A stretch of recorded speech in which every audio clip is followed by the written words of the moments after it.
Everybody see that okay? Okay.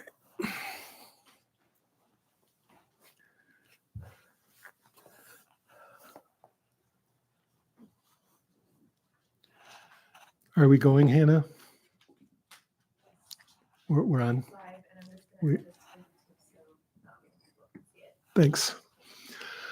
Okay, so let's just begin with a little bit of movement, just to kind of get in our bodies slightly. The movement will be really basically very easy, but of course, make it work for you, right? If it doesn't feel right or you don't want to do it, then just do whatever feels good. So the first one, really easy, just nice big breath. With the arms in the air, opening your chest up. The front ribs just really expanding. If you want to, you can take a couple breaths there.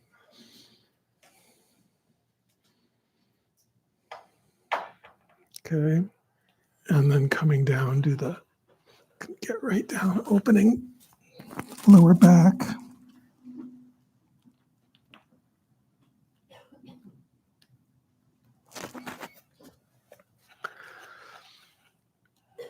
Stay there a little while if that feels good. Maybe move a little bit from side to side to kind of get one side open and then the other side open.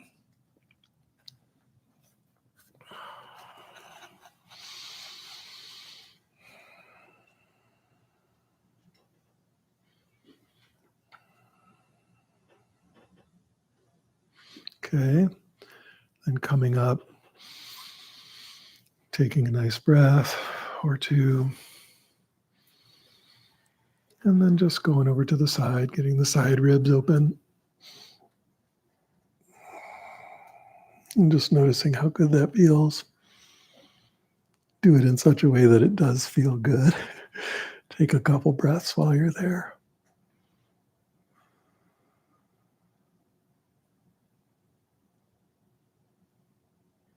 And then when you feel like it, come on back up and go the other way.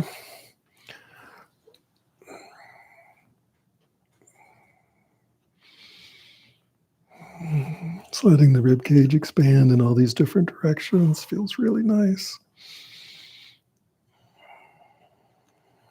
And coming back up. This one, again, be careful, make this work for you, but sitting up straight, twist. You can use your hand here to help if you want. And then coming around the other way.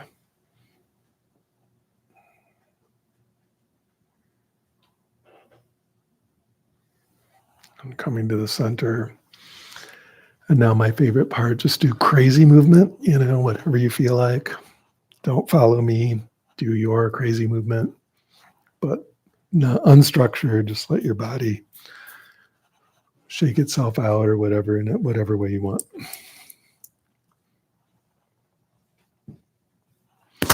Whoops. And then coming back to sitting, still moving a little bit. And we do the thing where we move smaller and smaller and smaller until we can't actually tell if you're moving or not. So that instead of coming into like a rigid sitting position, you're loose and open and maybe still moving.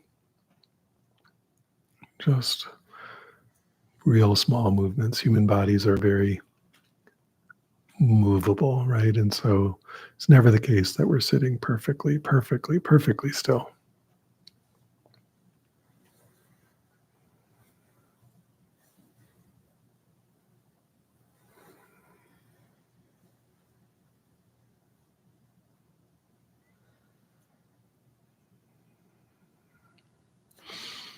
Very good. And then from this place of real, let's say, increased physical openness, a sense of openness in the body, maybe some relaxation or ease in the body, then just allow the mind to relax in the same way.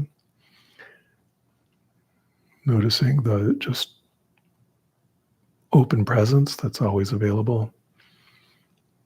If you need to, just kind of take the thinking mind like a toaster and just set it down over here. Actually take it and just set it down. Might still be thinking there, but that's okay. You're just not engaging with that, and instead just noticing the wide open, wide awakeness that's always present. Okay. So again, maybe thoughts come up. That's fine. We're just not really engaging. And from that place of kind of physical openness and relaxation, and also some simple, open, clear presence, let's do some of these seed syllables, some of these bija mantras. Today's October 1st, but on the 3rd begins the festival of Navratri, so the 9 nights of the goddess. These are goddess bija syllables. We'll do the mantra separately later, so we're just doing those vertically listed bijas. And what we'll do, some of you are in the Thursday nights. What we'll do is, for example, we'll just stay with the first one, Om, for a while. You go Om, and when you get to the end of your Om, just start again. Om, and then you get to the end and go again. And then when we're going to change to the next one, Aim, I'll hit the bell. And so you're kind of just doing your own oming, but together with the group. Feels really nice. And, I'll just be at whatever pitch is comfortable for me, but you don't have to hit the same pitch. Like, be at whatever pitch is comfortable for you. And just notice that in a way, the sound of these bijas is just emanating out of this open space, right? Out of this wide open, wide awakeness. And so we'll do each of these for a little while. So just relax, tune in, and let the sound energy kind of carry it.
Allowing yourself to just relax more completely, just let go into the space of sound.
Now, the next one is actually the most ancient name of the goddess in Sanskrit and also a seed syllable.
last one. This is a very powerful manifesting goddess energy.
Now again, just resting in wide open, wide awakeness, feeling the presence of that energy which we invoked through those seed syllables, which are not just sounds of goddess energy, but are literally the goddesses themselves, present in the form of sound. So we've actually invoked these presences, which are absolutely wide awake, totally liberated, clear, bright, enlightened energies. And then now just sit with that energy that's in the room while resting in wide open, wide awakeness. If you want to, you can additionally just notice the breath wave coming and going.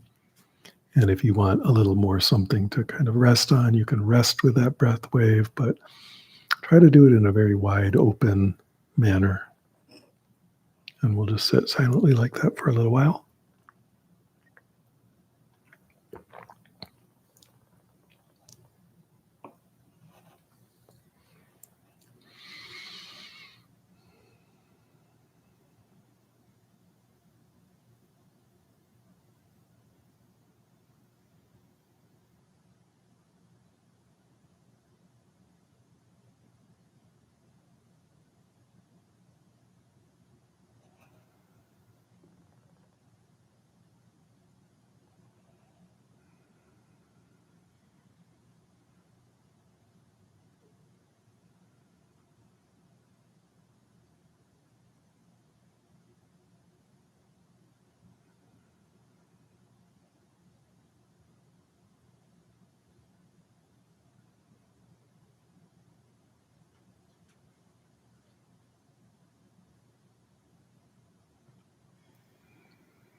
Good. Now imagine breathing in that seed syllable clean.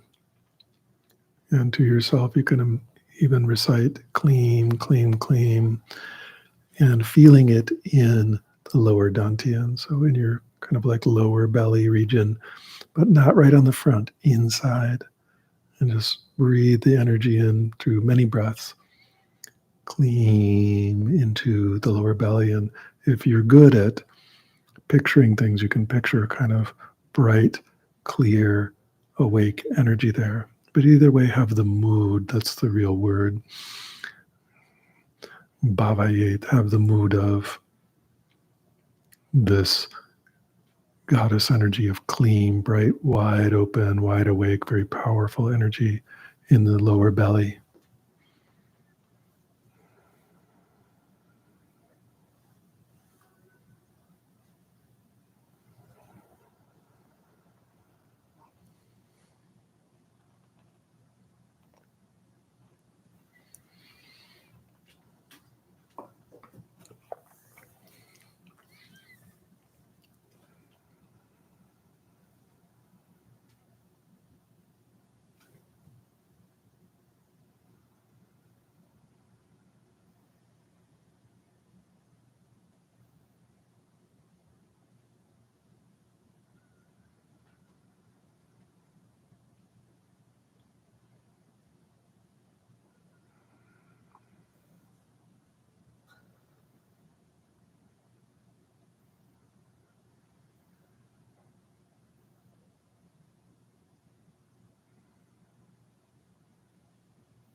Good. And then moving up into the heart area,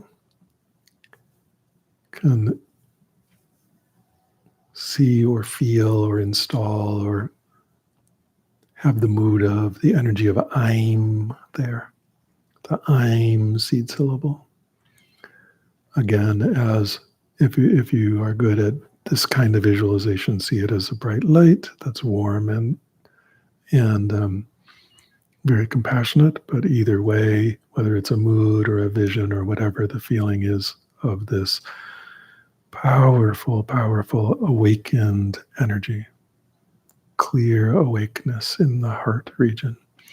And just to yourself repeat, I'm, I'm.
Good. Then again, moving up the central channel to the third eye center, breathing in the seed syllable Hreem into the third eye center. With the same kind of visualization of awake, bright, clear energy there.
Very good. Now breathing in without a seed syllable, just breathing in.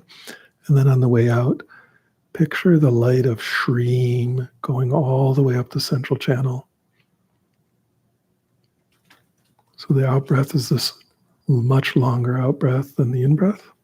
If that's comfortable for you, just breathe in and then Shreem goes up this wide open central channel that's already got all these other seed syllables lighting it up. It goes up and just awakens the whole being.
Good. And then just at this time, the in breath is just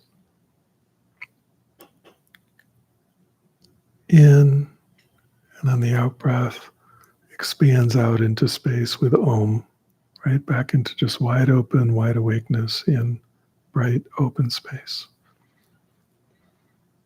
The mantra Om.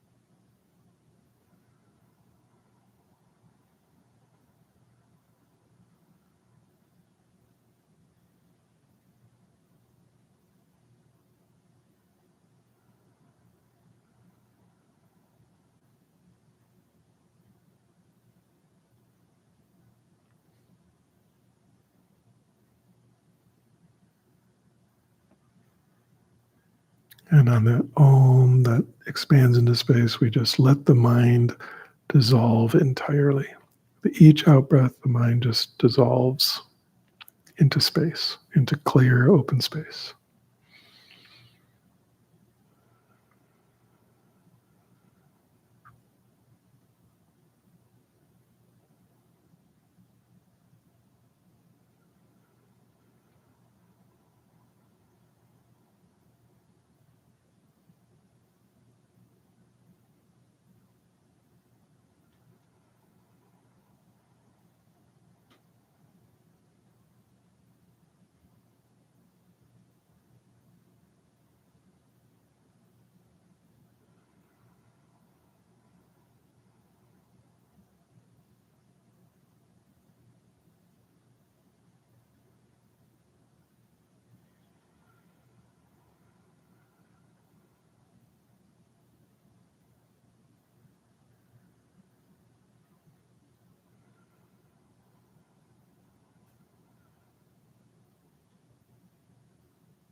Each time you breathe in, you can just let that be just an in-breath, but then the out-breath, the mind dissolves into open space.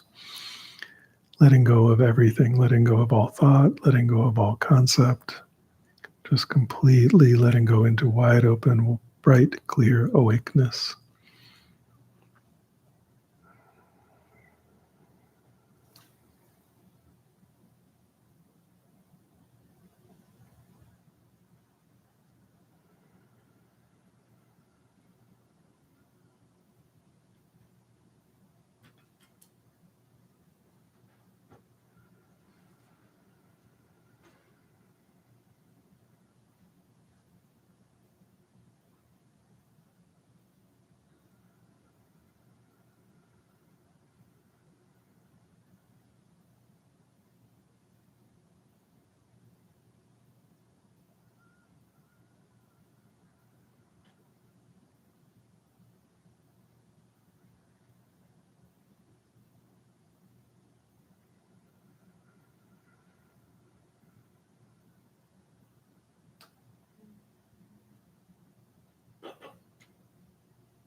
Good. Now feel free to stay with that, or If you want to let go of that, notice the same kind of activity with just the mind. Let go of the breath and just notice the spacious, wide openness of the mind itself, so that you may notice thought activity happening, just thoughts coming and going, like the breath. But each time a thought ends, just like the out breath, each time the thought ends, there's just wide open space. Okay, now if that's a little challenging, feel free to stay with the breath. Otherwise, each sort of surge of thought comes to an end, and there's just wide open space. Then a surge of thought, wide open space. It might be at a different pace than the breathing. It might happen faster. But either way, at the end of each breath, there's a moment of just wide open, wide awakeness. At the end of each thought, too, there's a moment of wide open, wide awakeness. See if you can notice that.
And don't try to hold the thought space open longer than it naturally is. Just let it do its thing.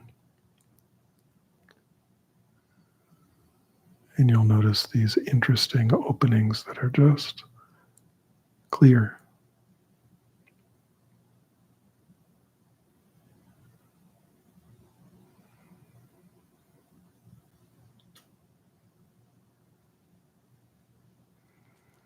And in between, you can be aware of the thought activity, just like the activity of breath. It's just activity without engaging with the content.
Good.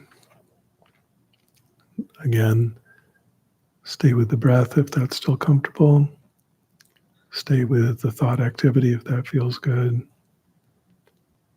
But going even more deeply, we just rest in the openness of awakeness itself. Just the stillness and clarity of the open field, the sky-like mind.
Here we simply notice the stillness and clarity and openness. A lot of activity may move through, breath activity, thought activity, but we're just effortlessly resting as the still awakeness within which all that appears.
Now, just for a moment, ask yourself the question, who's having this experience? And then look Don't answer the question by thinking, answer by looking. Just as if somebody said, where is the cat in this picture? It's not something you try to figure out. You just find the cat by looking. In the same way, who's having this experience right now? Look.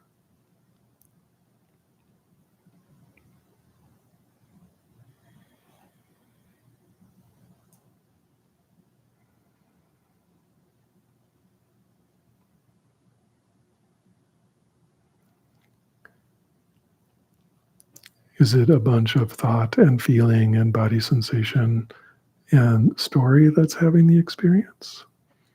Or is that part of what's arising in experience?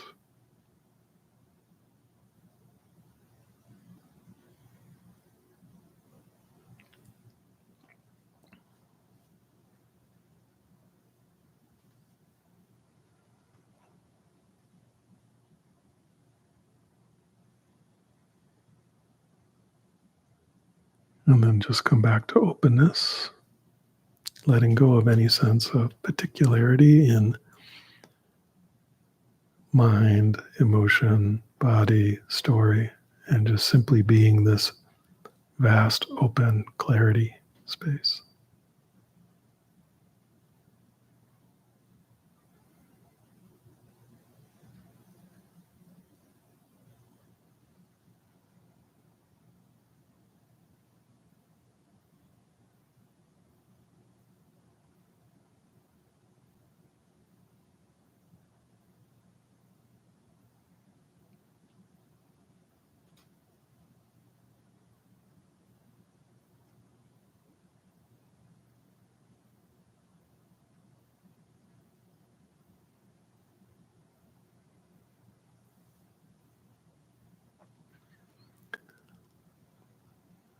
Something that's very, very foundational is that when we contact this wide open, wide awake space, it's filled with fundamental energy of compassion. It's both wisdom and compassion. And so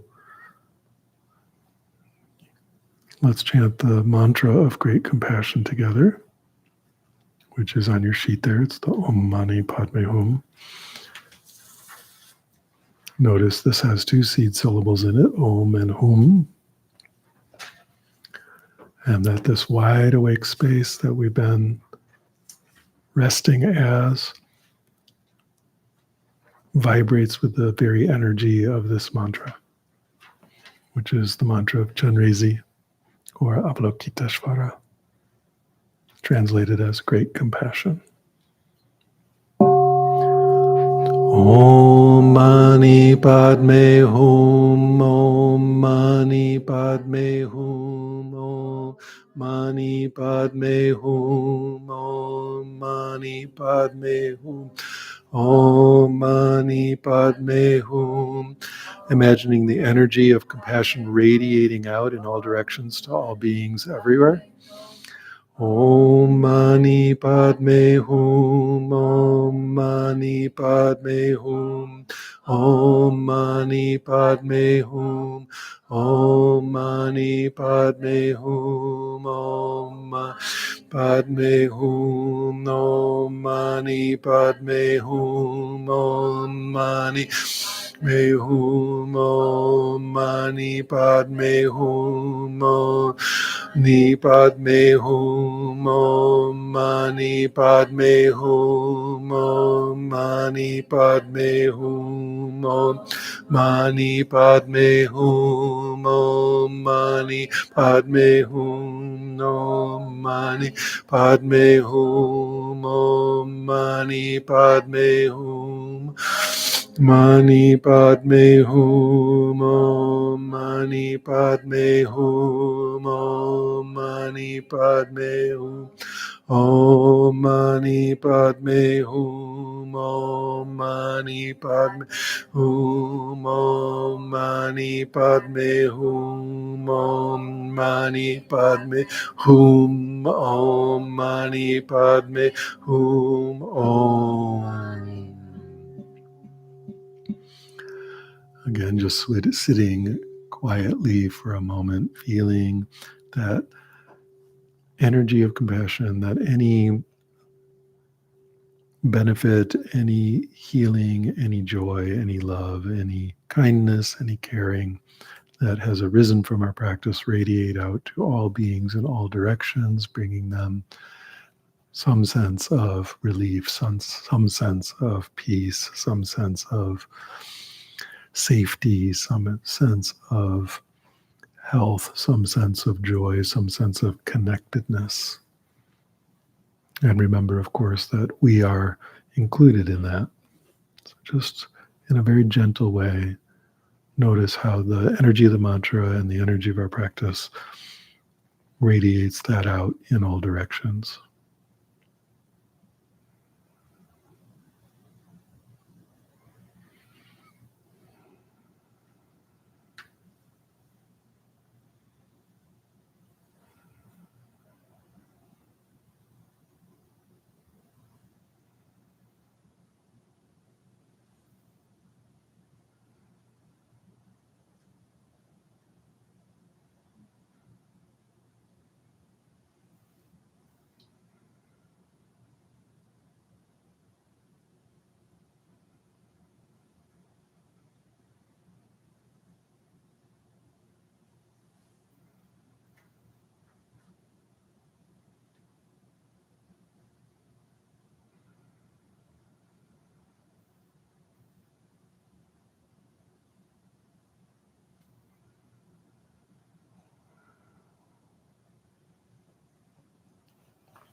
Okay, let's end the meditation there. If you need to go to the bathroom or whatever, feel free to do that.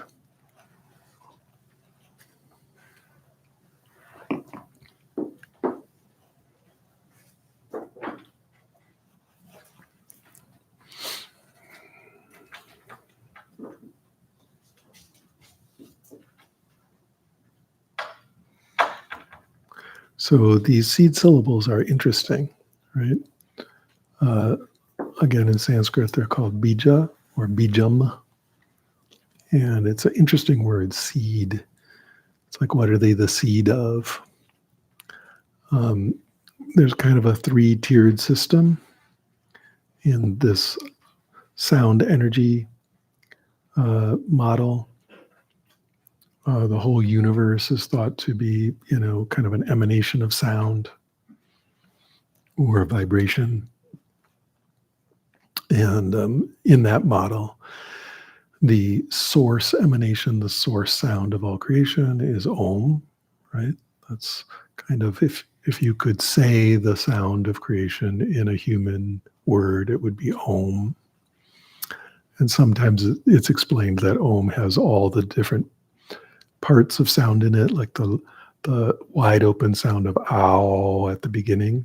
So it's really three sounds. It's not, even though in English letters or Roman letters, you spell it O-M. If we were to kind of spell it out, it's Aum. And so there's three sounds. There's the wide open ah, and then the oo, which is more kind of middle ground. And then it comes to and then even at the end, nothing. So Aum.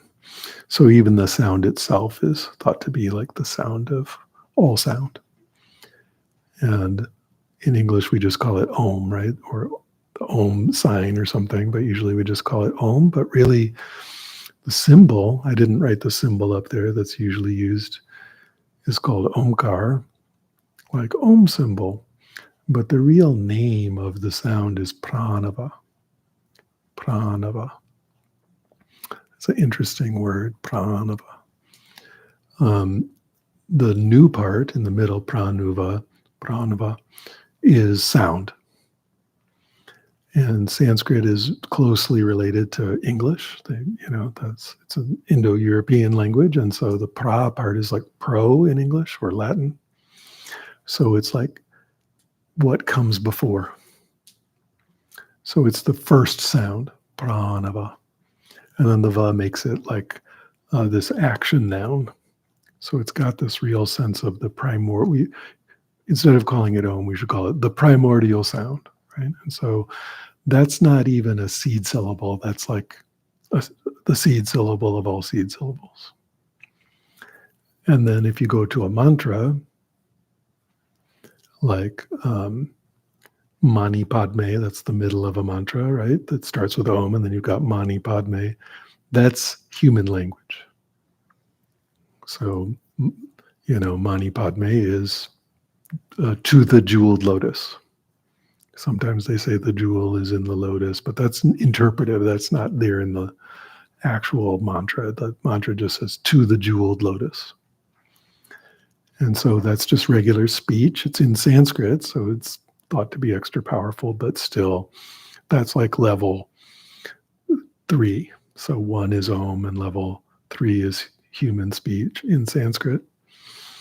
So just like the Tara mantra, Om Tare Tutare Ture Swaha, starts out with Om.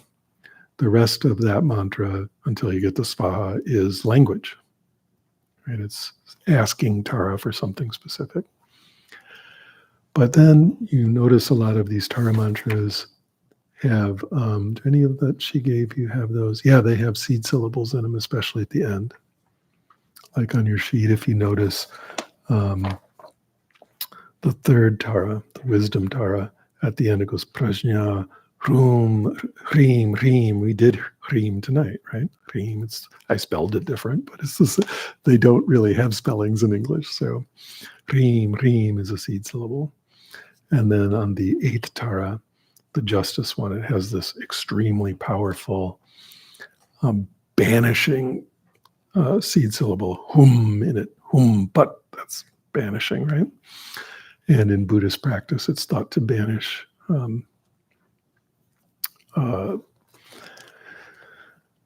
delusion. And so we can say it's the seed syllable for kind of cutting through to emptiness.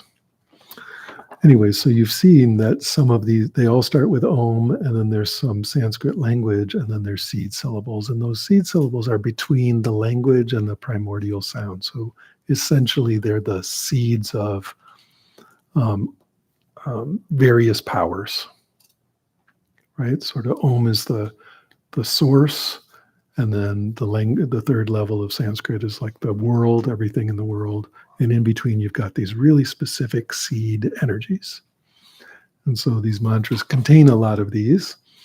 And I forget how many there are supposed to be, because there's I think thousands of seed syllables, but there's at least like 300 that are very commonly used. And you notice from chanting them, they have a very specific flavor. And again, in these traditions, and they're used, the same seed syllables are used in Buddhist practice and Hindu practice and other practices. If it's a tantric practice, it uses these seed syllables. Again, in whether it's Hindu or Buddhist tantric practice, the idea is that you're not just making some sound, and you're not just praying to a being, even though sometimes the meaning of the Sanskrit is a prayer, but that the seed syllable itself is the energy. It's not just representative or the name of something, or like calling something. It literally is that thing. And so whenever you do these mantras, emphasizing the seed syllables is really common. You give them a little extra because they're invoking actual energies. And when you saw when we do that, when we sit and chant them for a while, that changes the flavor of the room, the feeling of the room pretty dramatically. So seed syllables are really interesting. On your sheet, the very last one, notice that Chenrezig mantra, remember Chenrezig means great compassion. The Sanskrit name of Avalokiteshvara is different.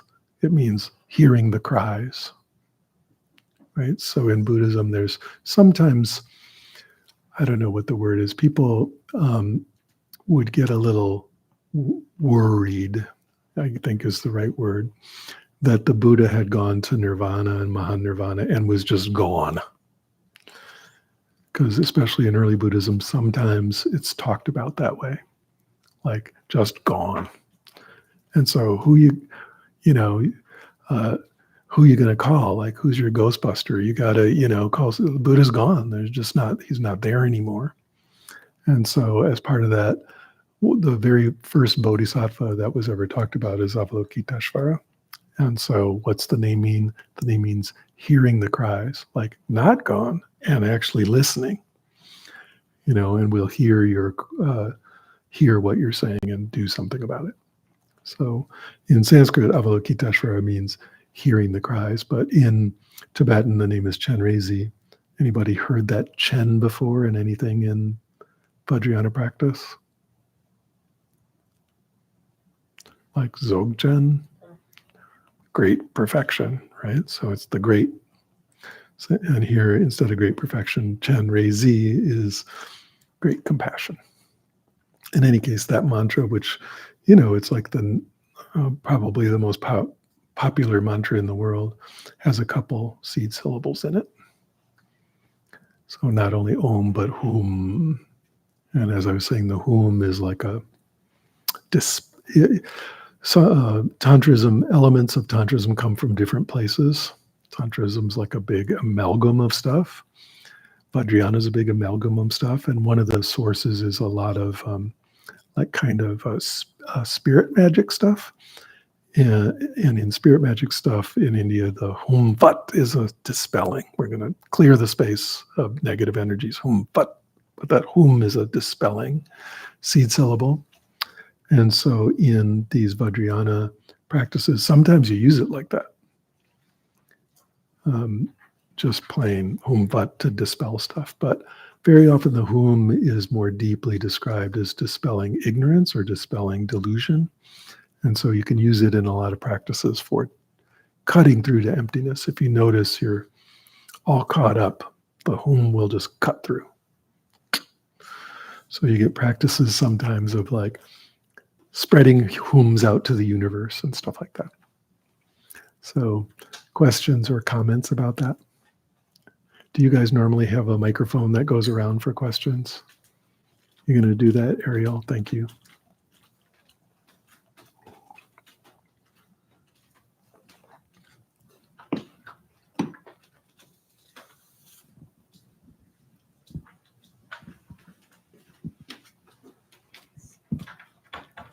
Hi. Hi. Thank you for being here tonight. Thanks. Could Remember that it's going out on anything anybody says is going out to the wild internet. So thank you. Could you introduce yourself?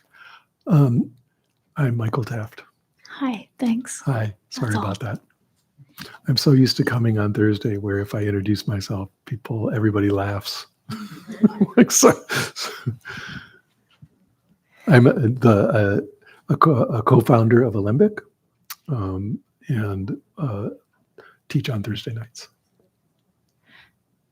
And So good friends with Chandra.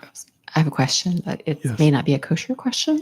It may not be a what? Kosher question. Oh, okay. I'm sort of new at this. So a question is, when you asked us to try to identify the part of us or who it was who was doing the meditation. Yes. Like what is that for you?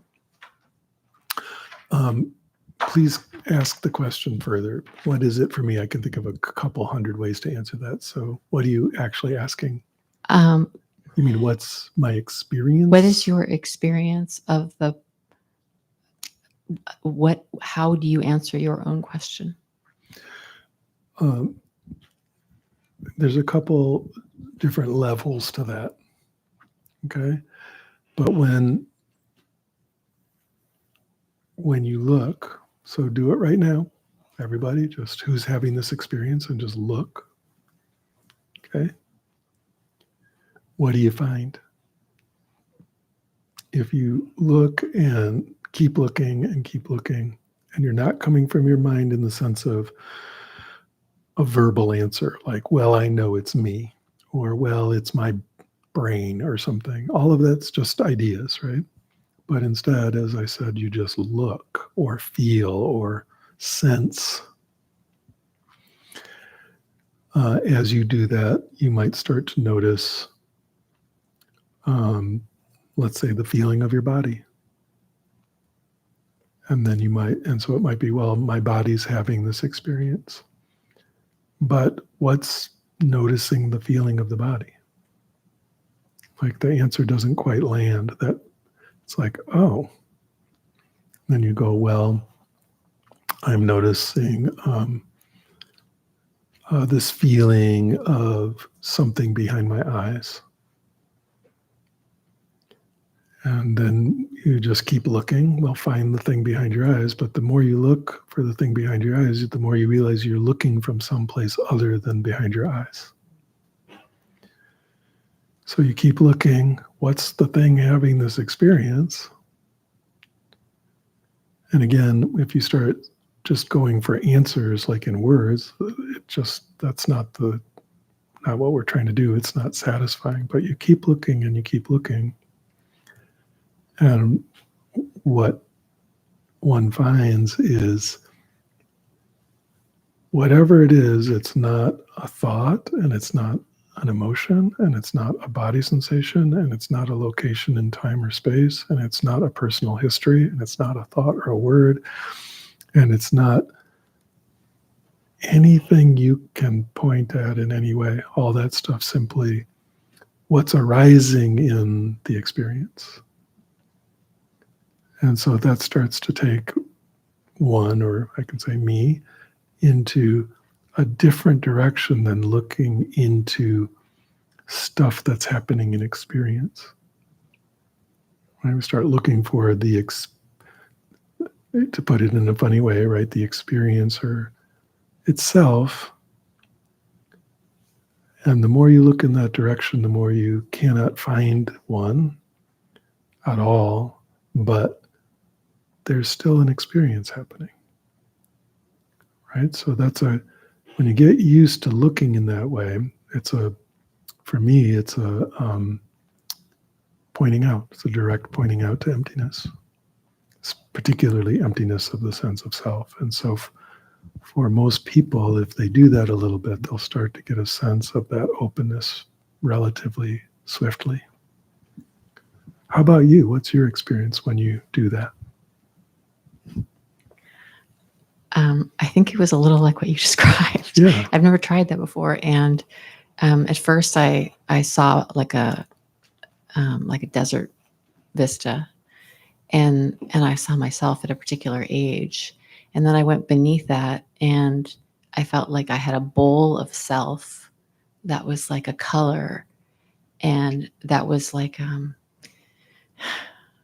calm and emptiness and the very shape of the nothing. So that was my experience. Very good. Yeah. And so, this is usually called, inquiry.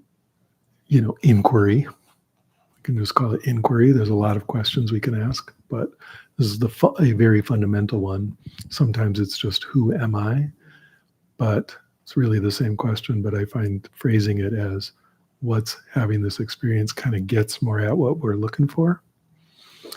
And this is really common in Zen practice. It's called turning the light around. Turn the light around. Look for what's looking, kind of. But it's a really common practice in a lot of traditions, because it just cuts right through the whole sense of I'm a separate thing over here experiencing all that stuff over there, right? And so it can be a little uncomfortable sometimes because you can't find a thing, and you're used to thinking of yourself as a thing, and there isn't a thing in there. But it's not nothing either, because this rich, wonderful experience is happening. That's the whole point of emptiness, is that it's not nothing, it's just not a thing. And so you start noticing that, but then it's, I think you may have hinted at this a little bit, it's wide open. It's groundless. You can't find a bottom to that. And so that can be a little, we're not used to noticing that we are infinite beings in that way.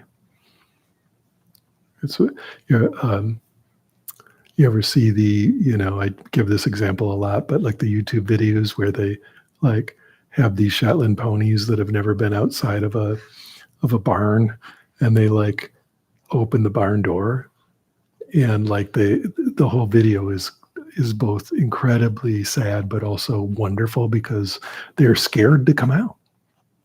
And they keep putting their hoof out and then coming back, and they put their hoof out and they come back, because they're used to being enclosed and there's this giant sky.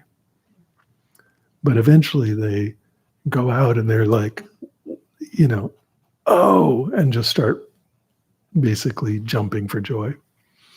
And so at first, the giantness of not being able to find a particular entity in there can be like, I'm used to being in my little barn of pretending I'm this construction of thought and feeling. And that's, in a way, my comfort, even though it's incredibly uncomfortable. It's, at least I know what it is. But what we find when we look deeply is wide open sky of awakeness. Wide awake, wide openness, which is at first a little scary and then wonderful. Yep. What else is coming up out there?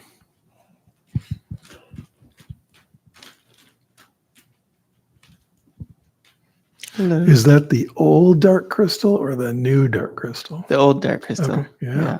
I was there for that. Great movie. Oh yeah, when you were talking about the primordial sound and the seed syllables, it made me think of emanationism, that sort of described in something like Kabbalah in the Tree of Life. Sure. Different.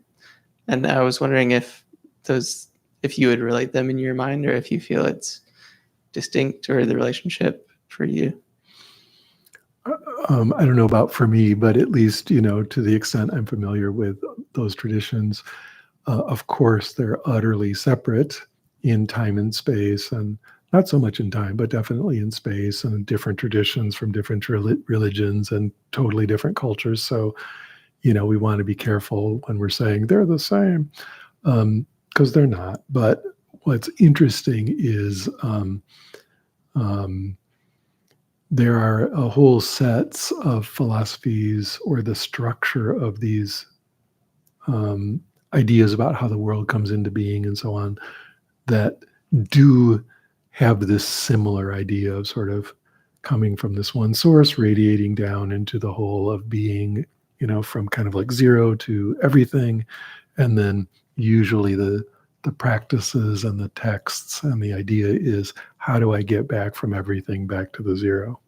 And so there's a lot of interesting parallels there. But I would just say they're just interesting parallels. They certainly resonate.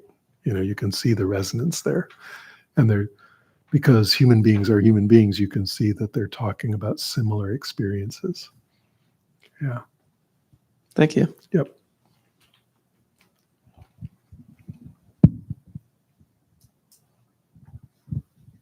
How was the meditation feel free to just talk about your set also.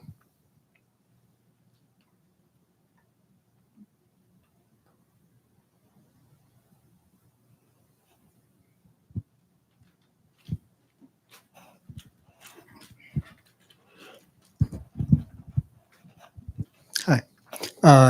Kind Hello. of bring it back to the looking for the looker. Yes.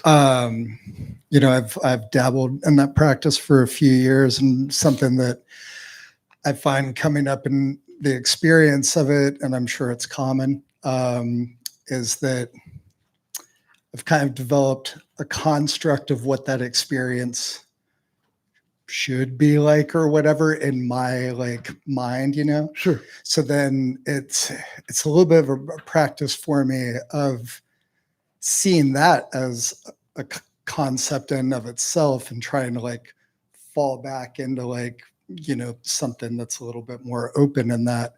I just wonder if there's any particular pointing out for that type of construct arising, like, developing ideas of what nothingness is or whatever. Yeah. What does that look like when you have an idea of what you're supposed to find? I noticed that it's often accompanied by some sort of narration of a reporter, Mhm. like trying, like it's almost like a future projection Sure. of, and I don't even really like talk about these experiences often with many people, but it's almost as if you and I were to have an interview, right? Sure. And it's like in that moment, it's like, oh, and it's like, happening in real time, but my perception of it is like a recording of like what it was like, and it's interfering with sort of not interfering, but there's a perception of interference then of like, ooh, it's like, oh, all the experience is shifting, and look, there's space within all these, constellations of body sensation, blah blah. But then it begins to be less authentic if because there's like something that wants to prove itself in there, which is probably like the sense of me, right? Yeah. And so, that's still going in the right direction. It's just starting to clog up with thinking after a while, right? And so either you just re-ask the question and start over, which, there's no limit to how many times you can ask, and then start over and just kind of dispel all that. But you could ask another question like, who's thinking all this? And then look, and I'm using the word look, but feel, be aware of, or who wants to be right now? Who wants to be right? That's a big part of it, I think. Right? And then look. So we can have fun with the questions and start to really, oh, I notice this is making me feel uncomfortable to look like this. Well, okay, who feels uncomfortable? And you just keep looking. So don't let it get clogged up. Keep cutting through by just asking these questions about what's going on.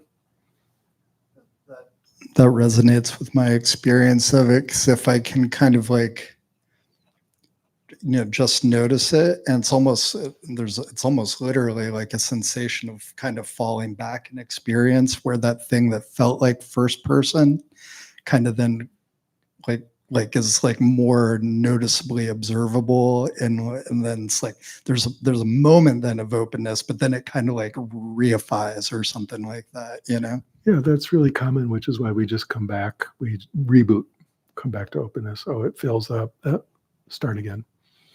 So very often, if you've got a little glimpse like that, you just do lots of glimpses. You don't try to hold it. Yeah. Thank you. Okay. Well, I'm doing.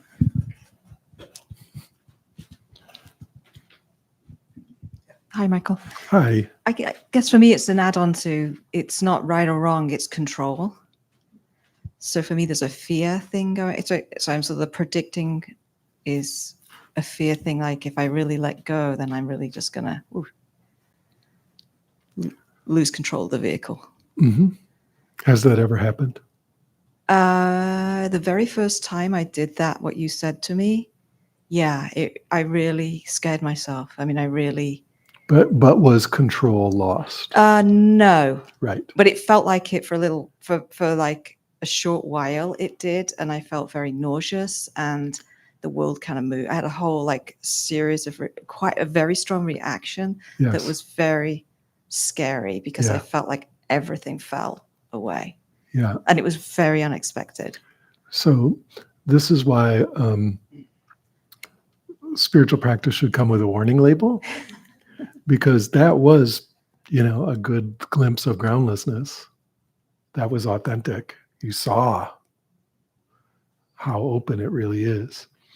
And so the minute, if I was there and you reported that to me, I would have said, oh, good.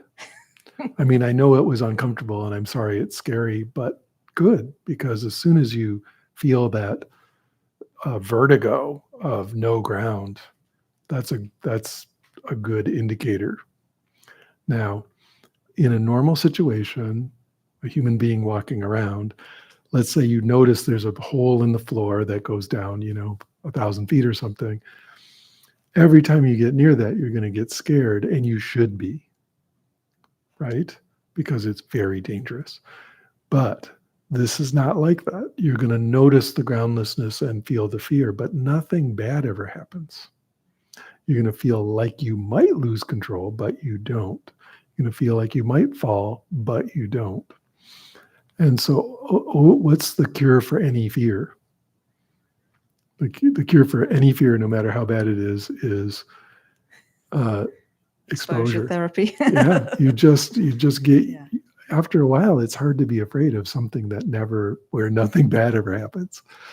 So it's just, you just get sort of like used to it. I mean, that's the wrong word, because it's still always going to be kind of this vast mystery, but a better way to say it is, you start noticing the good parts a lot more than the scary parts, right? It's just a matter of, remember, in Tibetan, the word for meditation is gom, right? What does gom mean? Familiarization. It means to become familiar with. And so in this way, we become familiar with the wide openness, and how at first our sort of normal egoic self gets, like, that's the Shetland pony moment you're describing.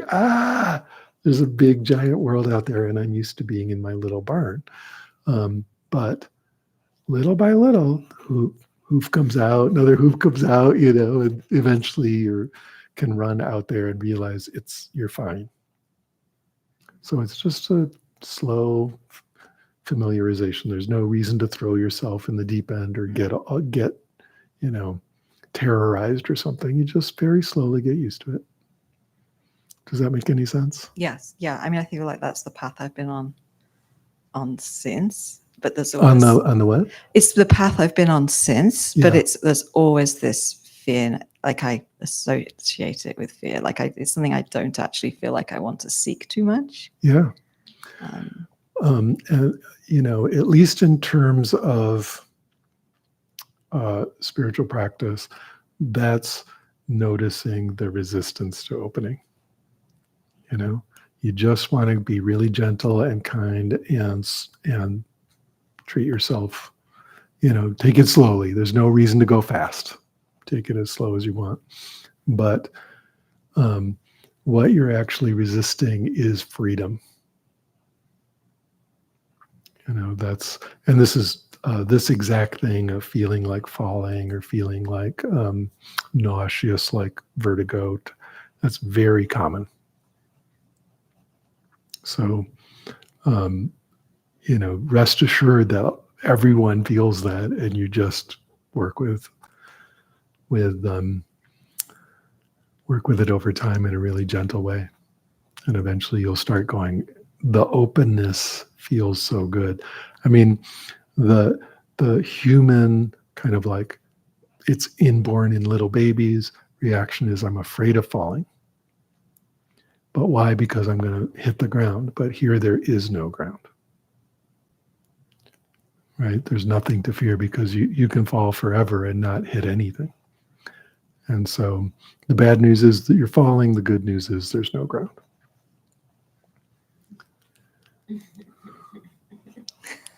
Thank you. Do you guys usually end at 8:30?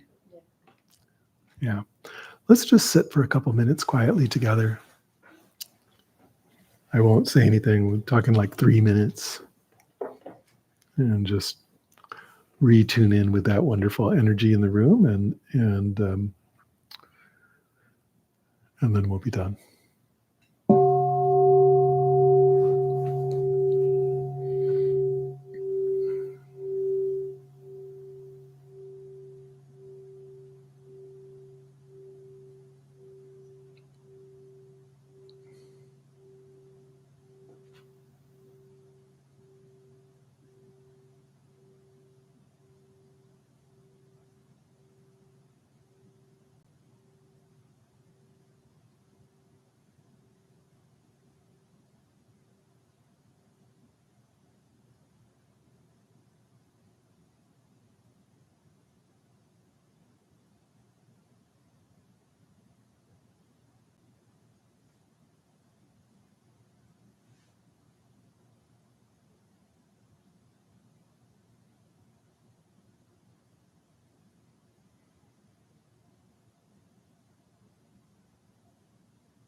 Okay, everybody, thank you so much.